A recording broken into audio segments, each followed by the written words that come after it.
집중 분석 시간입니다. 시장도 시장인데요. 8월부터 이 변동성을 보이면서 하반기에는 주목할 수 있는 이벤트라든지 우리가 눈여겨보고 있는 모멘텀들이 있다면 국소적으로 집중을 해야 답이 나오겠구나. 한 2달 동안 시장 지켜보시면서 이런 깨달음을 얻으셨을 겁니다. 오늘 시장 분위기가 좀 차가운데요. 그 안에 혹시 로봇이 기회가 되진 않을까. 같이 이야기 나눠보면서 찬찬히 분석해 보겠습니다. 양승윤 유진투자증권 연구원 모셨습니다. 어서 오세요. 안녕하십니까. 참 시장 분위기가 답답합니다. 그 안에서도 시장이 급락하고 회복하는 구간에서 많은 섹터들이 좀 순환매를 보였고요. 그런 가운데 9월 삼성 이야기 나오면서 로봇도 반등을 주고 있는 상황인데요. 이쪽이 정말 기회가 될지 봐야 될 것 같아요. 이 보핏 공개 앞두고 있습니다. 어느 정도의 경쟁력 있을 거라고 보세요? 일단은 이 보핏이라고 하는 게 웨어러블 로봇이고요. 그리고 또 이제 삼성전자가 사실 공식적으로 이야기를 하는 건 아니고 이제 언론 보도를 통해서 추석 전에 이제 그 B2C 모델, 그러니까 일반 소비자들도 쓸 수 있는 모델이 이제 출시가 될 거다 이제 이런 보도들이 나오고 있는데 사실 지금 웨어러블 로봇 시장은 대부분이 의료나 재활 치료 이제 이런 쪽에서 활용이 되고 있는 상황이고 개인 서비스 쪽에서는 아직까지는 활용이 안 된 상황이어서 이제 막 태동하고 있고 이제 개화하는 시장인 만큼 충분히 이제 삼성전자가 좀 조기에 이 시장에 진입하면서 경쟁력을 확보할 수 있는 부분들이 있지 않을까 저희는 이렇게 기대를 하고 있습니다. 뭔가 B2B가 아니라 B2C라고 하면 좀 시장의 반응, 소비자의 반응을 느낄 수 있는 대표 모델이 될 수도 있는 거고 대중화 측면에서도 업계에서는 꽤 기대를 하고 있는 포인트인가요? 네, 저는 그렇게 생각을 하고 있습니다. 워낙 지금 이제 로봇이라고 하는 게 이제 보급이 되어야 되고 지금까지 상장된 로봇 기업들이나 이제 이런 기업들이 팔고 있는 제품들을 보게 되면은 대부분이 기업들이 쓸 수 있는 그런 B2B 로봇들이 대다수를 좀 차지하고 있고 아직까지는 일반 소비자들까지 그 이제 로봇 시장이 태동하고 있다 이런 분위기가 전혀 감지가 안 되고 있었었는데. 그 하나의 좀 단초가 될 수도 있지 않을까 이렇게 기대를 하고 있습니다. 네. 얼마나 올라왔나 그 부품주들을 보니까 딱 8월 5일 저점을 딛고 반등을 주고 있어서 어찌 보면 시장 급락 이후에 일부 반등을 준 종목들이랑 겹치잖아요. 네.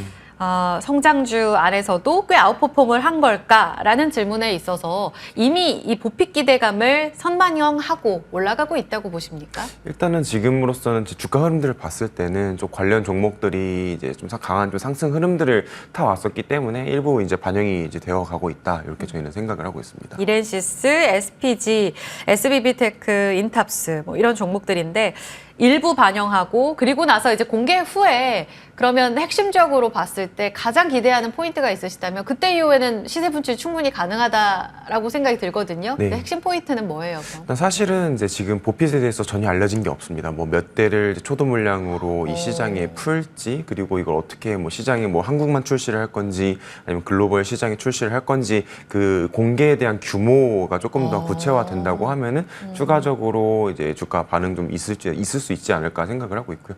옛날부터 이제 삼성전자 측에서 이야기 나왔었던 거는 초도 물량이 3만 대 정도다 이제 이런 이야기가 있었었는데 사실 그 이상의 대수가 이제 확정이 된다고 하면은 충분히 거기 관련된 밸류체인에 들어가 있는 부품 종목들은 강세를 추가적으로도 볼 수 있지 않을까 기대를 하고 있습니다. 그렇죠. 그들이 그냥 출하를 규모를 정하는 건 아닐 테니까 수요 다 감지해가지고 3만 대 이상일 경우에는 아웃퍼폼도 가능하다. 현대 쪽으로도 로봇 모멘텀을 기대하시는 분들이 꽤 많고 꽤 선두주자로서의 역할을 기대하시는 분들이 많은데 산업용 웨어러블 로봇 엑스블 숄더 12월에 양산한다. 산업용으로 봤을 때 입는 로봇 시장 이것도 성장성 있다고 보세요? 충분히 있다고 생각됩니다. 일단은 최근에 이제 여러 가지 좀 거리 돌아다니다 보시면은 자세히 보시면은 이제 일부 택배 기사분들이 그런 관련 이제 웨어러블 로봇을 착용하고 계시는 경우들도 종종 있으세요. 이게 너무 그런 이제 신체적인 부담이 크다 보니까 이제 그런 걸 경감시키기 위해서 이제 로봇이라고 하는 그런 도구들을 좀 활용하시는 모습들이 조금씩 시장에서는 침투가 나오고 있다고 보고 있고 물론 이제 현대차가 지금 양산하겠다고 하는 로봇은 제가 생각하기로는 아마도 이제 현대차 그 공장 내부에서 먼저 좀 활용이 되고 검증이 된 이후에 기타 다른 기업들의 그런 제조 기업들의 이제 공장으로 조금씩 확산되는 그런 그림이 되지 않을까 이렇게 생각을 하고 있습니다. 글로벌 빅테크 업체 중에 가장 로봇 선도하는 업체는 이거다. 사실 많은 투자자분들이 로봇 모멘텀, 삼성 이야기도 귀 기울이시고 테슬라 많은 이야기가 나오고 있지만 누가 선두인지 명확하지 않다라고 보시는 분들 많아요. 가장 이제 업계에서 연구를 하고 계시니까 위원님께서 보시기엔 어디라고 보세요? 일단은 지금 아직까지는 이제 시장이 막 만들어지고 있는 상황이다 보니까 이제 여러 기업들 간에 이제 각축전이 이제 벌어지고 있는 상황인데 이제 저희가 가장 관심이 많으실 거는 아무래도 이제 최첨단 기술인 뭐 휴머노이드라든지 아니면 이제 로봇 AI 쪽으로 좀 이제 관심이 많으실 텐데 예. 이제 관련 쪽으로 해서 보면 일단 휴머노이드에서는 아무래도 뭐 빅테크는 아니지만 테슬라가 이제 가장 선두주자로서 꼽히고 있는 상황이고 네. 그리고 또 이제 두 번째로는 이제 현대자동차가 과거 인수를 했었던 보스턴 다이내믹스 요 두 개 기업이 일단 이제 선두를 달리고 있고 기타 이제 스타트업 쪽에서도 예. 많은 움직임들이 나오고 있습니다. 원엑스 테크놀로지스라고 하는 회사와 그리고 이제 최근에 뭐 유튜브 영상으로도 주목을 받았었던 뭐 피규어.ai 요 네 개 기업 중심으로 좀 보시면 좋지 않을까 생각을 하고 있고요. 로봇 AI 쪽에서는 단연코 구글이 앞서고 있는 상황이고 최근에는 이제 엔비디아도 이제 그런 AI 개발 툴들을 좀 공개를 하면서 이 시장이 좀 적극적으로 뛰어드는 모습들이 나오고 있는 상황입니다. 아직 선두라고 할 건 없지만 할 수 있는 이제 딱 1인자는 아직 안 나왔기 때문에 오히려 또 기회가 많은 네. 시장 이렇게도 볼 수 있을 것 같고 지금 휴머노이드 이야기를 하시면서 테슬라도 이야기를 하셨는데 애플도 가정용 휴머노이드 로봇 개발 중이다라는 이야기를 합니다. 중국 쪽으로 생산 맡긴다고 하는데 국내에 뭔가 연결고리가 있을까? 그냥 시장 확대로 봐야 되나? 아니면 연결고리 측면에서 우리가 수혜를 받을 수 있는 포인트도 있나? 여기에 대해서 의견이 어떠세요?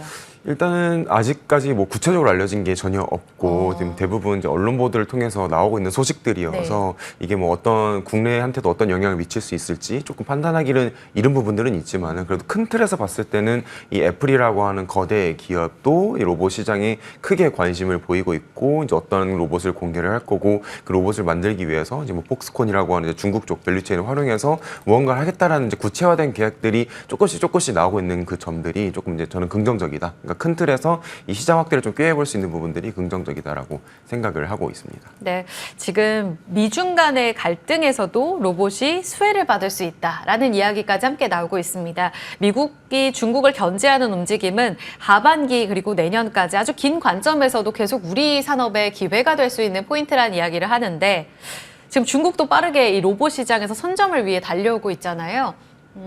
견제가 가능할지 그 부분에 대한 우리 수혜는 어떻다고 보세요?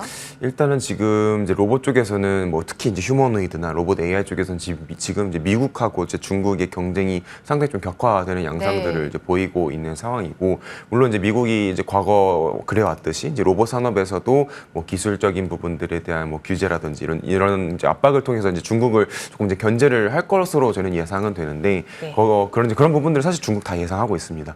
이미 너무 많은 산업들에서 그렇게 견제를 당해왔었기 때문에 이 로봇 산업만큼은 우리가 이제 내부적으로 완벽한 밸류체인을 구축을 해서 그런 이제 규제에 대응할 수 있는 그런 체력들을 좀 기르자 이런 모습들이 나오고 있는 상황이고 그래서 지금 중국 내부에서는 완성 로봇을 만드는 것뿐만 아니라 거기에 들어가는 뭐 로봇 부품들, 뭐 반도체 이런 것들 좀 대부분 내재화하는 흐름들이 같이 나오고 있어서 사실 조금 이제 다른 양상들을 보일 수도 있지 않을까 생각을 하고 있고 물론 이제 한국도 이제 그 속에서 기회들을 찾아볼 수는 있겠지만은 현재까지의 로봇 흐름들을 지켜봤을 때는 아무래도 좀 아직 저희가 좀 끼어들 구석은 많이 없어 보인다. 좀 그런 부분을 좀 저희가 분발해야 되는 부분들이다 이렇게 생각이 됩니다. 그러면 그러니까 전체 세계 게임에서 봤을 때 우리가 글로벌 기업들과 경쟁을 나란히 해볼 만한 실력은 아직인 거예요? 아니면 현대차, 삼성전자 정도면은 그래도 같이 거론이 많이 되는 건가요? 일단은 빨리 그 삼성전자와 그리고 현대차 쪽에서 로봇 사업이 좀 본격화될 필요가 있다고 보고 있고 물론 이제 내부적으로 다양한 사업 준비들을 이제 진행을 하고 계실 텐데 이제 그런 부분들이 조금 이제 구체화되고 이 시장이 좀 공개가 된다고 하면은 한국도 그 흐름에서 상당히 뒤처지지 않고 좀 따라가는 모습들을 보여줄 수 있을 거라 충분히 기대를 해볼 수가 있을 것 같다 생각을 합니다. 네, 말씀을 들으니까 기대감은 있는데 이게 뭔가 가시화돼서 보여줘야 될 강한 이슈가 필요하겠구나라는 생각이 듭니다. 네. 앞서서요, 의료용 AI도 빅테크의 AI 경쟁 속에서 주목해야 될 키워드라고 말씀을 하셨거든요.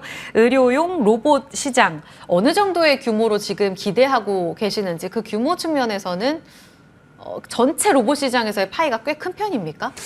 사실 애초에 지금 전체 시장에 대한 그 감 자체가 시장에서는 아직은 없기 때문에 거기서 의료용 로봇이 얼마나 차지를 할 수 있을까에 대한 부분들은 아직 불확실한 부분들이 좀 크긴 하지만은 그냥 추산으로만 지금 나오고 있는 거잖아요. 뭐 그게 뭐 1%다, 뭐 10%다 시장 조사 기관마다 또 예측하는 부분들이 달라서 뭐 그런 부분 데이터를 좀 참고를 하긴 좀 어려운 것 같고 그래도 이제 긍정적으로 이 의료용 로봇 시장을 바라볼 수 있는 거는 뭐 국내외 병원에서 이 이 의료 로봇들을 채용하기 시작을 했다라는 부분들입니다. 뭐 한국에서도 뭐 다양한 뭐 대학병원이나 이런 쪽에서 이제 그런 미국의 이제 인투이티브 서지컬이라고 하는 회사가 만드는 그런 다빈치 로봇들을 대부분 이제 도입을 하고 있는 상황이고, 그리고 한국에서도 뭐 큐렉소나 그리고 이제 고영과 같은 일부 기업들이 뭐 관절 수술 로봇이나 이제 이런 뇌수술 로봇들을 개발을 해서 시장에 또 공개를 하고 있는데, 그런 로봇들도 국내 병원들에 다소 이제 채용되는 흐름들이 나오고 있어가지고, 뭐 어쨌든 이제 이 로봇 시장이 실제 쓰이고 있고 시장에 침투하고 있는 모습들은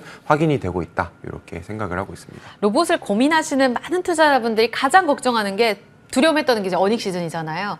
다음 실적에서는 숫자가 나올지, 그러면 그 종목들 위주로는 지금 유망주를 추릴 수 있는지 어떨까요? 일단은 저희는 점점점 그 실적 올라가는 속도는 빨라질 거라고 생각을 하고 있고, 네. 지금 2분기부터도 이제 저희가 보는 기업들마다 좀 이제 편차는 있겠지만은 저희가 봤을 때는 이제 전년 대비로는 소폭 반등하는 흐름들이 나왔고, 그 저희만 뭐 한국만 그런 게 아니라 뭐 일본이나 아니면 이제 미국, 뭐 유럽 이제 다양한 로봇 기업들이 전년 대비해서 조금 이제 실적 반등 추세에 접어들고 있는 상황이어서 그동안 계속 저희가 업황이 좀 부진하다라고 이야기를 해 왔었었는데, 이제 그런 부분들이 조금 이제 반등하는 이제 추세에 접어들고 있다. 그래서 하반기 이후엔 조금 더 이 실적에 대한 개선 기대감들은 충분히 있을 거라고 보고 있고, 그 중에서도 좀 이제 탑라인 성장을 좀 저희는 봐야 된다고 생각을 하는데, 거기서 가장 강력한 성장세를 보여주고 있는 거는 이제 뉴로메카라고 하는 기업 정도이지 않나, 이렇게 생각을 하고 있습니다. 그러면 탑픽이 뉴로메카입니까? 탑픽은 이제 저희는 사실 커버를 하고 있는 기업이 레인보우 로보틱스밖에 없어가지고, 일단은 당연히 탑픽은 이제 레인보우 로보틱스로 말씀을 드리고 있는데, 이제 관련 기타 또 이제 관심을 가져볼 만한 종목으로서는 방금 말씀드린 뉴로메카를 비롯해서 기타 이제 부품주 쪽, 뭐 SPG라든지 이제 이런 기업들을 같이 좀 관심을 가지고 좀 지켜봐 주시면은 좋지 않을까 생각을 하고 있습니다. 그러면 4분기부터는 이쪽이 적자에서 적자를 줄이는 것뿐만 아니라 YOY로 흑자로 돌아설 수 있는 종목으로 주신 거예요? 뉴로메카, SPG 이런 쪽은? 일단은 적자에서 흑자로 좀 전환할 수 있는 기대감도 있고, 사실 네. 근데 본격화되는 거는 내년 정도로 봐주시면 될 것 같습니다. 알겠습니다. 레인보우 로보틱스 포함해서 뉴로메카와 SPG까지 함께 이야기 나눠봤습니다. 양승윤 유젠투자증권 연구원과 함께 로봇 이야기 나눠봤고요. 같이 출발 성공 투자 인사 나눠보도록 하겠습니다. 오늘 좀 힘든 날인데요. 기운 내시고 좀 냉정하게 대응 이어가시길 바랍니다. 방어 성공적으로 이어가시길 바랄게요. 고맙습니다.